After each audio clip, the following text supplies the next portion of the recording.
اس گھر کو آپ نے تاک لیا اور جا کے اپنے بیٹے عاصم سے کہا کہ وہاں رشتہ، بوڑھی عورت ہے وہ ٹوک رہی ہے، عمر تم کون ہوتے ہو ہمارے حق مہر کے اوپر حد بندی کرنے والے؟ اس وقت کی حکومت ہے اس کے خلاف کوئی بات کہہ رہا گردن اڑا دو، کوئی پوچھ تاچھ نہیں، کوئی مکی کے سارے زیورات، عبد الملک بن مروان کی بیٹی سارے زیورات بیت المال میں کہنے لگی آج ہم نے صرف پیاز سے روٹی کھائی ہے، ہمارے منہ سے بدبو آ رہی ہوگی، ہم نہیں چاہتے کہ آپ کو اس بدبو سے تکلیف پہنچے۔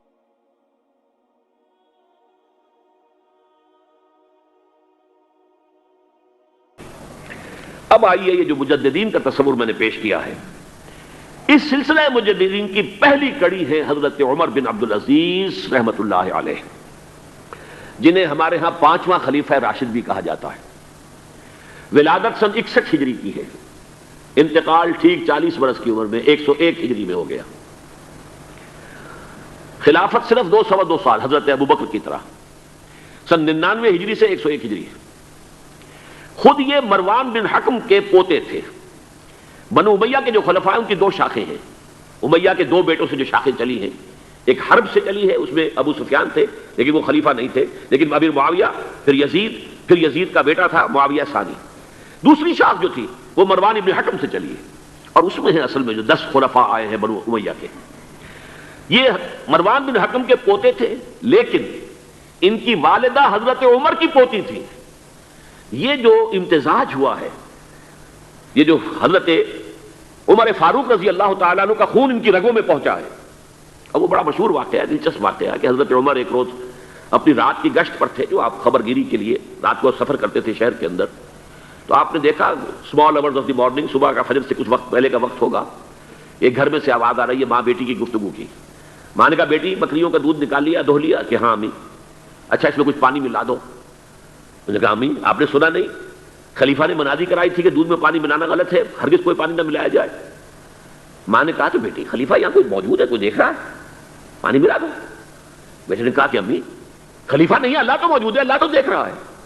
حضرت عمر نے وہ بات سن لی، اس گھر کو آپ نے تاک لیا اور جا کے اپنے بیٹے عاصم سے کہا کہ وہاں رشتہ کر لو۔ وہ ہے لڑکی پھر جس کے نسل سے یہ حضرت عمر بن عبدالعزیز یہ پیدا ہوئی۔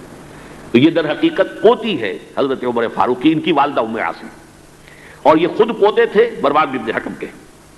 اور جو 8واں خلیفہ تھا بنو امیہ کا سلیمان، اس کی وصیت کے مطابق یہ خلافت ان کو ملی تھی۔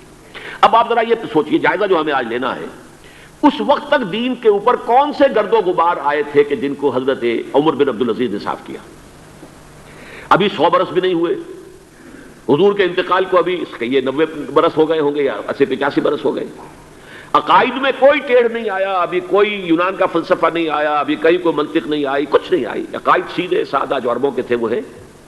اعمال میں بھی کوئی تبدیلی نہیں آئی، مسلمانوں کے اعمال اخلاق تقریباً وہی ہے، کچھ کمی ہو گئی، کچھ دنیا کی طرف زیادہ رغبت ہو گئی ہوگی، مال اور دولت دنیا سے زیادہ دلچسپی ہو گئی ہوگی بس، لیکن دینی اعتبار سے کوئی فساد، کوئی خرابی کوئی نہیں تھی۔ خرابی کہاں آئی تھی؟ نظام حکومت میں خرابی آئی تھی۔ یہ نظام حکومت کے جو سیلینٹ فیچرز ہیں، اس موضوع پر میں تذکرہ کرنا چاہتا ہوں کہ مولانا سید ابو الاعلیٰ مودودی کی جو کتاب ہے خلافت و ملوکیت، میں نے اس سے پہلے بھی ایک مرتبہ عرض کیا تھا، آج پھر دوہرا رہا ہوں۔ اس کتاب کے میں 2 حصے کرتا ہوں۔ پہلا حصہ اصولی مباحث پر مشتمل ہے کہ خلافت کسے کہتے ہیں، ملوکیت کسے کہتے ہیں، درمیان فرق کیا ہے، اور میں یہ سمجھتا ہوں کہ اس اعتبار سے اس کتاب کا یہ حصہ ماسٹر پیس ہے، بہت عمدہ۔ ویسے بھی آپ میں سے بہت سے حضرات کے علم میں ہوگا کہ میں یہ تسلیم کرتا ہوں کہ مولانا مودودی 20ویں صدی عیسوی کے سب سے بڑے مسلم پولیٹیکل سائنٹسٹ تھے۔ اسلام کے سیاسی نظام کو، دستوری نظام کو انہوں نے خوب سمجھا، اور میں سمجھتا ہوں کہ علامہ اقبال نے جو چند اشارات دیے تھے اس پر پورا ایک نظام جو ہے دستوری اور سیاسی ڈھانچہ بنانا، یہ کام ہے مولانا مودودی کا۔ البتہ اس کتاب کا دوسرا حصہ کہ یہ جو خلافت سے ملوکیت کی طرف تبدیلی ہوئی ہے، اس کے اسباب کیا تھے، اس میں مولانا سے ٹھوکریں کھائی گئی ہیں۔ یہ تاریخ کا معاملہ اور فلسفہ تاریخ کا معاملہ ہے، یہ پولیٹیکل سائنس کا ایشو نہیں ہے۔ بہت بڑی غلطی ہے اس میں، بلکہ اس پہلو سے یہ سخت کتاب کا یہ حصہ سخت گمراہ کن ہے۔ تو میں یہ دونوں باتیں ریکارڈ پر لے آنا چاہتا ہوں کہ اس کتاب کے اس دوسرے حصے کو میں بالکل اس سے اعلان برات کرتا ہوں، اور پہلے حصے کو ٹوٹلی اون کرتا ہوں۔ پہلے حصے میں انہوں نے جو چیزیں گنوائی ہیں کہ اسلامی نظام حکومت میں، اسلامی خلافت کے نظام میں کیا چیزیں ہوتی ہیں۔ نمبر 1 اللہ کی حاکمیت، کتاب و سنت کی بالادستی، ٹھیک، یہ تو یقیناً جیسے تھی ویسے ہی اب بھی تھی، لوگوں کی انفرادی زندگیوں میں اب بھی تھی، اور یہ کہ کم سے کم نظری طور پر حکومت کی سطح پر بھی یہ حکومت اللہ کی اور کتاب و سنت کی ٹوٹل بالادستی، اس کو تسلیم کیا جاتا تھا۔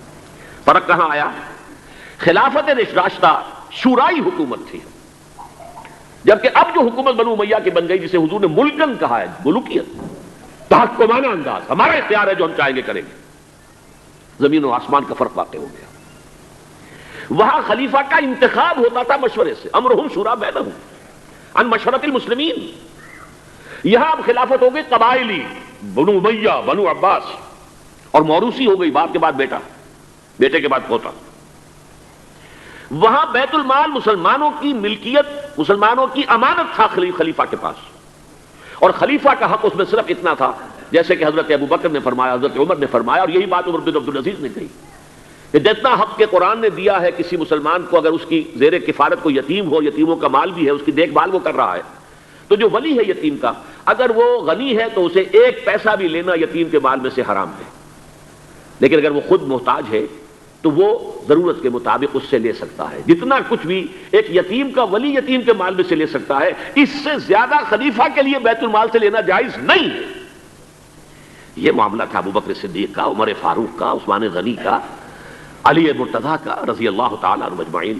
لیکن اب آ کر دور بنو امیہ میں یہ جو خزانہ تھا یہ ذاتی ملکیت بن گیا، جس کی بنا پر عیش و عشرت بھی ہوئی، اور داد و دہش، جس کو چاہا جو چاہا دے دیا، جس کو چاہا اشرفیاں بخش دی، جس کو چاہا جو ہے نواز دیا، جس کی چاہا وفاداری خریدنے کے لیے خزانے میں سے بیت المال میں سے پیسہ خرچ کر دیا۔ پھر عوام کے حقوق، یہ جو آپ کو ہیومن رائٹس کا تصور آج ملتا ہے دنیا میں، کسی شخص کو محض شبے کی بنیاد پر گرفتار نہیں کیا جا سکتا، اظہار رائے کی پوری آزادی ہے۔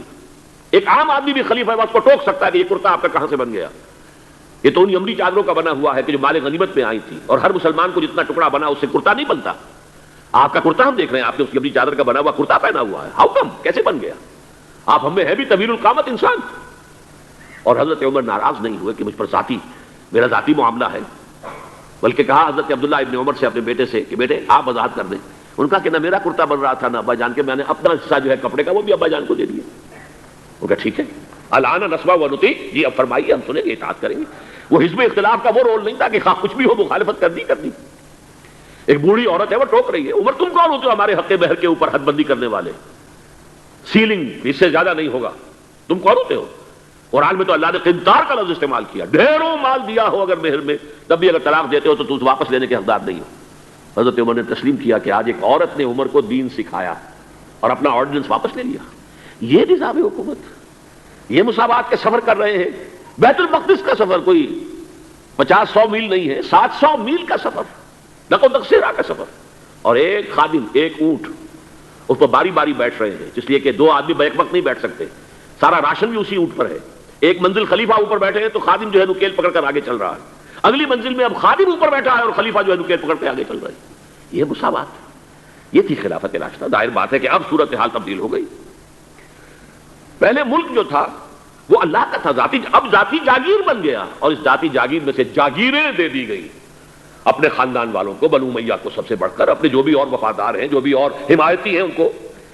اس کے علاوہ جس کے لیے حضور نے اسے ملکن عاظم کہا ہے، ملکن عاظم، عضا یعض کو کہتے ہیں دانتوں سے کاٹنے کو، کاٹ کھانے والی، کٹکھنی، جیسے کاٹ کھانے والا کتا ہوتا ہے، کٹکھنا کتا، تو یہ کٹکھنی ملوکیت، اس کے لیے نوٹ کیجئے اسی دور میں حضرت عمر بن عبدالعزیز سے پہلے اسی دور بنو امیہ میں سانحہ کربلا ہوا، عظیم ترین سانحہ۔ پھر واقعہ حرہ ہوا، 3 دن تک مدینے کو حلال کر دیا گیا فوجیوں کے لیے، جس طرح چاہو لوٹو، جس طرح چاہو عصمت دری کرو، جو چاہو کرو، مال عزت سب تمہارے لیے جائز۔ مسلمانوں کے ہاتھوں ہوا یہ، اور مدینے کا ہوا، مدینے کا شروع ہوا۔ پھر اسی دور میں حضرت عبداللہ ابن زبیر کی شہادت ہوئی سن 73 ہجری میں۔ پھر حجاج ابن یوسف جیسا ڈکٹیٹر اسی دور میں تھا۔ سینکڑوں تابعین کو جس نے ذرا کوئی بات کہہ دی، جس کے بارے میں ذرا اندیشہ ہوا کہ یہ جو بھی اس وقت کی حکومت ہے اس کے خلاف کوئی بات کہہ رہا، گردن اڑا دو، کوئی پوچھ تاچھ نہیں، کوئی مقدمہ نہیں، کوئی الزام لگا کر ثبوت کو دینے کی کوئی ضرورت ہی نہیں۔ سینکڑوں تابعی۔ اسی دور حکومت میں محمد ابن قاسم جو یہاں ملتان تک چل کر آ گیا تھا رحمت اللہ علیہ، اور اب وہ ارادہ کر رہا تھا آزاد کشمیر کی طرف، پہاڑی علاقوں کی طرف جو ہے وہ فتح اور کشمیر کی طرف جانے کا، واپس بلا کر شہید کر دیا گیا۔ کیوں؟ بہت پاپولر ہو گیا تھا محمد ابن قاسم، ہندوؤں نے اس کے بت بنا کر اپنے مندروں میں رکھ لیے تھے پوجنے کے لیے۔ یہ تو اوتار ہے، در جوانی توبہ کردن سوائے پیغمبری، یہ نوجوان اور اتنا نیک، ان کے لیے تو کوئی قیاس کے قابل بات تھی نہیں۔ اوتار، وہ تو فوراً اوتار مانتے ہیں نا، پھر بت بنا کے مندروں میں رکھ دیے گئے۔ اندیشہ ہو گیا، ملوکیت کو ہمیشہ خطرہ ہوتا ہے، کوئی شخص ذرا پاپولر ہونے لگے تو کان کھڑے ہو جاتے ہیں کہ ہمارے لیے خطرہ بن جائے گا، لہذا شہید کر دیا گیا۔ موسیٰ ابن نصیر کے ساتھ یہی ہوا ہے، جن کے ایک جرنیل طارق بن زیاد نے اسپانیہ فتح کیا ہے، بوڑھے جرنیل کو بلا کر سارا دن دھوپ میں کھڑا رکھا گیا ہے، یہاں تک کہ وہ بے ہوش ہو کر گرا ہے، حالانکہ اس کی وجہ سے شمالی افریقہ کے بڑے علاقے فتح ہوئے، اور انہی کے جرنیل تھے طارق بن زیاد۔ یہ ہے وہ کاٹ کھانے والی صفت جو ہے ملوکیت کی، ملکن عاضاً۔ حضرت عمر بن عبدالعزیز نے کیا کیا؟ دیکھیے ان کا تجدیدی کارنامہ صرف 3 نکات پر مشتمل ہے۔ یہ میں بتا چکا ہوں آپ کو، ابھی نہ عقائد میں کوئی کجی آئی تھی، نہ اعمال میں کوئی خرابی آئی تھی، عوام کے حکومت کے نظام میں تبدیلی ہوئی تھی، اب موروثی ہو گئی تھی اور تحکمانہ ہو گئی تھی۔ خلیفہ جو ہے وہ موروثی یا نامزد ہوتا تھا، اور یہ جاگیر بن گئی تھی اپنی ذاتی بیت المال۔ انہوں نے 3 ہی کام کیے۔ نمبر 1، ان کو خلافت ملی تھی اصل میں سلیمان جو ان سے پہلے خلیفہ تھے ان کی وصیت کی بنیاد پر، لیکن یہ احتیاط کر لی گئی تھی کہ اگر کہیں یہ وصیت پہلے لوگوں کے علم میں آ گئی تو شاید لوگ بغاوت کریں اور حضرت عمر بن عبدالعزیز کو گوارا نہ کریں۔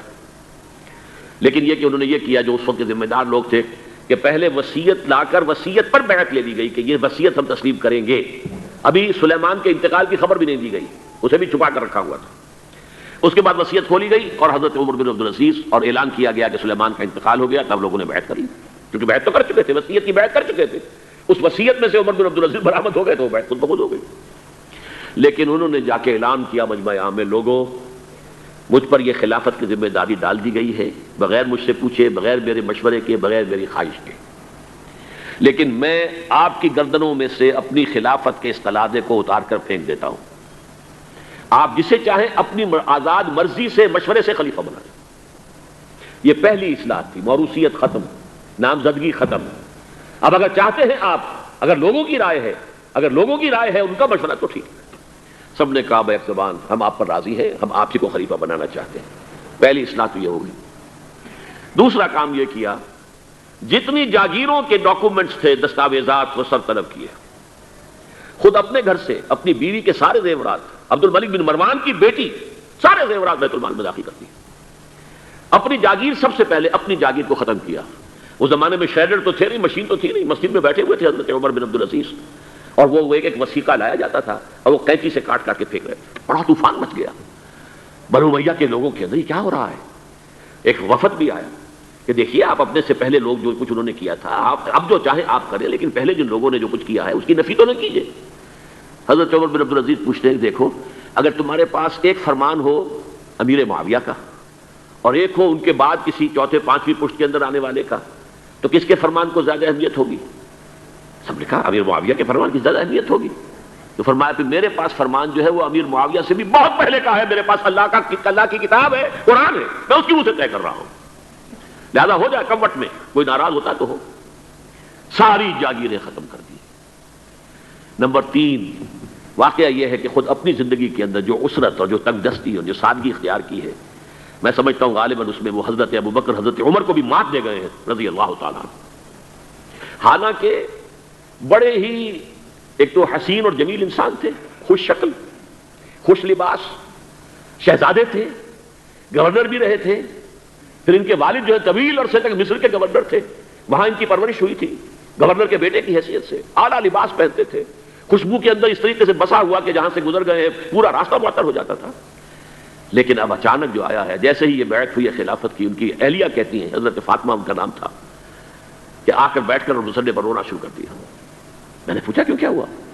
کہ یہ جو بوجھ مجھ پر آن پڑا ہے، یہ ذمہ داری، رونا شروع کیا۔ اور اس کے بعد واقعہ یہ ہے کہ انہوں نے ذاتی زندگی میں کپڑا صرف ایک جوڑا، 2 بھی نہیں، جمعے کے لیے بھی اس کے دھو کر سوکھنے کے لیے انتظار کرنا پڑتا تھا، تب جا کر پہن کر اس کو جمعے میں جاتے تھے۔ ایک دفعہ آئے ہیں، اپنی بچیوں سے گفتگو کر رہے تھے، تو بچیوں کو دیکھا عجیب حال ہے کہ وہ جو بھی بات کرتی ہیں پھر اپنے منہ پر ہاتھ بھی رکھ لیتی ہیں۔ پوچھا کیا سبب ہے؟ کہنے لگے آج ہم نے صرف پیاز سے روٹی کھائی ہے، ہمارے منہ سے بدبو آ رہی ہوگی، ہم نہیں چاہتے کہ آپ کو اس بدبو سے تکلیف پہنچے۔ حضرت عمر رونے لگے، لیکن کہا انہوں نے کہ میری بیٹیوں، کیا تم یہ پسند کرو گی کہ تمہیں دنیا کی نعمتیں ملے اور عیش ہو اور تمہارا باپ جہنم میں جائے؟ ان بچیوں نے بھی رونا شروع کر دیا، سارے زیورات ختم، اپنی جاگیر ختم۔ وہ آپ نے پڑھے ہوں گے واقعات کہ اگر چراغ بھی ہے رات کو، سرکاری کام کر رہے ہیں تو وہ جو بیت المال کے تیل سے جو جلنے والا چراغ ہے وہ روشن ہے۔ خادم نے آ کر کو گھریلو بات کرنی چاہیے تو کہا پہلے چراغ گل کر دو پھر بات کرو۔ ذاتی بات ہو رہی ہو تو سرکاری جو تیل کا چراغ ہے وہ نہیں جلے گا۔ میں یہ سمجھتا ہوں، میں علی وجہ البصیرت کہہ رہا ہوں کہ میرے نزدیک تو اس قدر شاید باریک بینی کی باتیں جو ہیں میرے علم میں نہیں ہے کہ حضرت ابو بکر اور حضرت عمر، اور پھر یہ کہ وہاں کوئی ایسا کنٹراسٹ، سائملٹینیس کنٹراسٹ نہیں تھا، اس لیے کہ حضور کے ساتھ جد و جہد کرتے ہوئے ان کی زندگیوں میں پہلے بھی فقر اور ساری اختیاری فقر کی کیفیات تھیں۔ یہاں تو اچانک ہوا ہے کہ اس سے پہلے ایک بہت خوش باش، خوش لباس، خوش شکل، بہت ہی ہر طرح کے ناز و نعام کے اندر پلا ہوا انسان، شہزادہ، اچانک بوجھ آیا ہے تو زندگی کے اندر انقلاب آ گیا۔ یہ ہے خلیفہ اول، خلیفہ خامس ان کو کہا جاتا ہے، خلافت راشدہ میں شامل کیا جاتا ہے، اور یہ ہے سلسلہ تجدید خلافت کی پہلی کڑی، اور اس کو ہم کہیں گے یہ تجدید کامل تھی، کیونکہ ابھی خرابی آئی ہی صرف نظام حکومت میں تھی، اسی کو آپ نے درست کر دیا۔ یہ دوسری بات ہے کہ یہ بہت شارٹ لیوڈ رہی ہے، بات آگے نہیں چلی ہے، ان کو زہر دے دیا گیا، اس لیے کہ یہ بات زیادہ قابل برداشت نہیں تھی بنو امیہ کے پورے خاندان کے لیے، قبیلے کے لیے۔ انہیں گمان غالب یہی ہے کہ زہر دے کر جو ہے انہیں شہید کیا گیا ہے، لیکن بہرحال یہ پہلی کڑی ہے عمر بن عبد العزیز رحمۃ اللہ علیہ۔ اس کے بعد کی جو 13 صدییں ہیں ان میں جو مجددین امت ہیں ان کے کام کی نوعیت سمجھ لیجئے، خلافت کا نظام دوبارہ قائم نہیں ہو سکا تاحال۔